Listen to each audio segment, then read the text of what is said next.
First up, you may or may not have noticed that Britain is experiencing a labour shortage. There is, for instance, a lack of truck drivers available and a concomitant shortage of produce on supermarket shelves. Is it all bad news, though? I'm joined by Matthew Lynn, who wrote the Spectator's cover piece this week, which is entitled Payday, Who's Afraid of Higher Wages, as well as Andrew Adonis, the Remain campaigner and the chairman of European Movement UK. Matthew, in your cover piece, you argue that despite the obvious disruption, it is a good thing that the labour market is changing. Can you run us through your argument? Yeah, absolutely. I mean, obviously, in the UK at the moment, we're seeing, quite severe labour shortages in a way that we haven't for a heck of a long time. You're seeing, critical shortages of truck drivers, hospitality staff, and you're seeing, some shortages in the shops, some restaurants closing at lunchtime. But you're also seeing, and this is the interesting bit, is you're also seeing rapidly rising wages. We're seeing Costa Coffee, for example, gave a 5% pay rise to all its staff. I think 5% is not going to be enough. You're going to go to Costa in a couple of weeks' time, and there won't be anyone to froth the milk for you. We're seeing truck drivers getting 20 to 30% pay rises. So I think the overall picture is fascinating. We haven't been in this situation in the UK for a long time, but we are seeing, we're definitely seeing disruption, and that's difficult. But the free market works through disruption. It has price signals, it has shocks. Most of the time, those are fairly minor, but sometimes they're quite extreme. When you get extreme changes in market conditions, you get quite extreme price movements, and we're seeing that at the moment in the labour market. But you've got to keep sight of the big picture. I think you'll get through the disruption, and will take 3 to 6 months or so.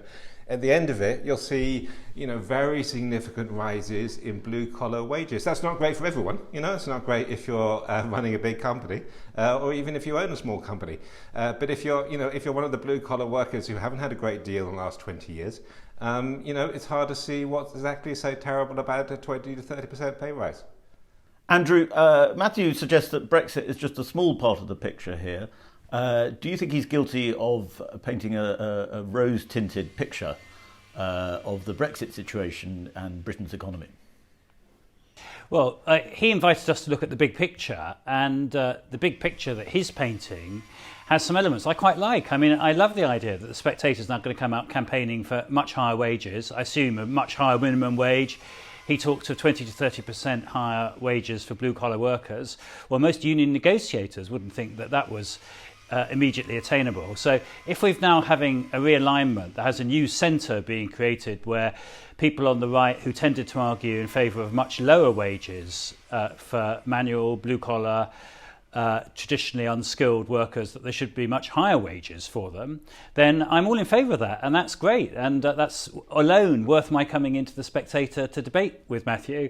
On the issue of Brexit, though, of course you can have much higher wages and you didn't need to Brexit. The issue on Brexit is whether you're going to cause this massive disruption in being able to recruit anybody to fill these jobs at the moment, because whatever your view about the medium term, and the medium term I'd love to see higher wages and a new equilibrium of high wage and higher skill, that's great. But the short term we're facing at the moment, which you can never discount because the short terms have an uncanny habit of going into medium and long terms as well. He says a few months. How does he know it's going to be a few months before we can start dealing with this 100,000 backlog of HGV drivers? That's 100,000 out of 600,000 that we had before the pandemic. So dealing with those short-term issues is also important. And again, regardless of your view on Brexit, pragmatism is required here. What should obviously have happened was the issuing of a large number of short-term visas to enable EU workers who were previously doing these jobs to do so on the same terms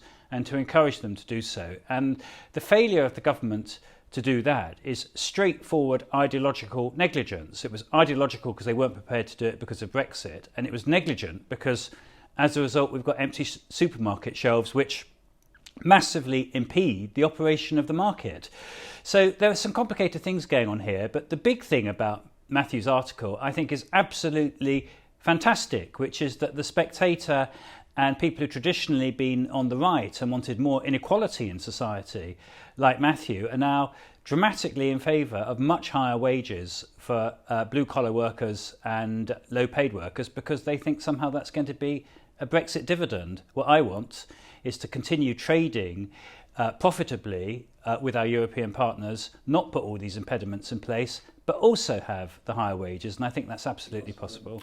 I'm not sure the Spectators always campaign for inequality. I'm not sure that's quite fair. But I mean, what a point Matthew makes is this is what people voted for when they voted for Brexit. Do you think that's a fair point? People were fed up of an economic system that did not see their wages grow. You say that you can have wage growth without Brexit, but the fact is there hasn't been wage growth at the bottom end of the economy for a very long time.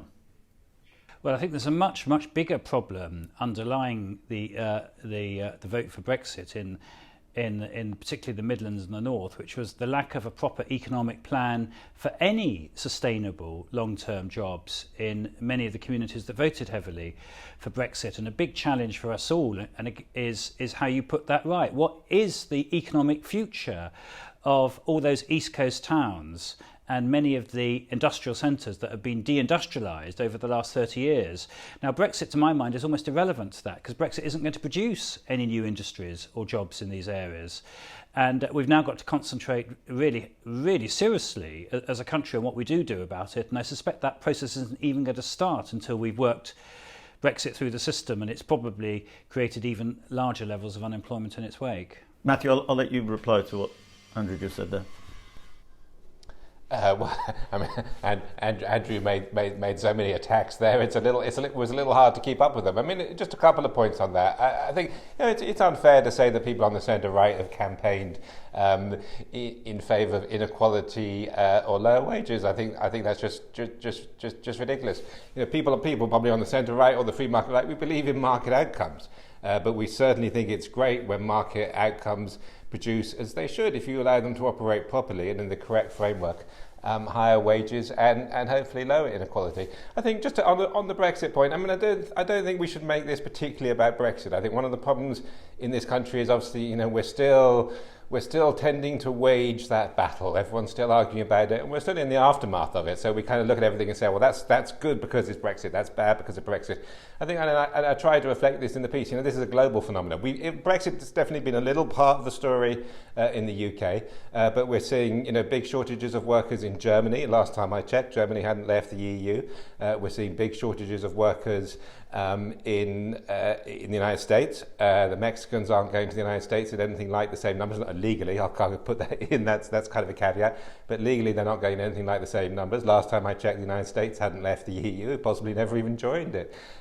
So this is actually a global phenomenon, and we can dig into some of the reasons for that. I don't think we should especially think that it's a consequence of Brexit. It's kind of triggered it and sparked it and accelerated it a little bit. I will concede that. But there's a lot more going there. And I think on Andrew's point, if people like Andrew, and I know a lot of the employers are arguing this, that if we suddenly granted 100,000, 200,000 extra visas to anyone from Hungary or Poland or the Ukraine who wanted to come over here and drive a truck or clean a hotel room, actually 2 points on that. I don't think they'd come because they're not going to Germany in the same numbers that they were. And within the EU, Germany was the other country which people moved to in big numbers as well as the UK. And the Germans are critically short of workers as well. The head of the Federal Employment Agency was saying recently they needed 600,000 more people to fill all the vacancies they have. So I don't think they'd necessarily come. And I also think, even if they did, it would be a mistake that we've actually started this rebalancing process, which is going to lead to a restructuring of the UK economy, and is going to lead to higher blue-collar wages. And we're seeing the disruption. Like any kind of restructuring, it is going to be a little bit of pain involved. There's going to be a little bit of disruption involved, just as when the oil market changes, or the corn market changes, or the copper market changes. But once you get through that, you'll actually be in a better place. So I think the worst thing we could do is kind of panic. Unless things are absolutely critical. I know there are a few shortages.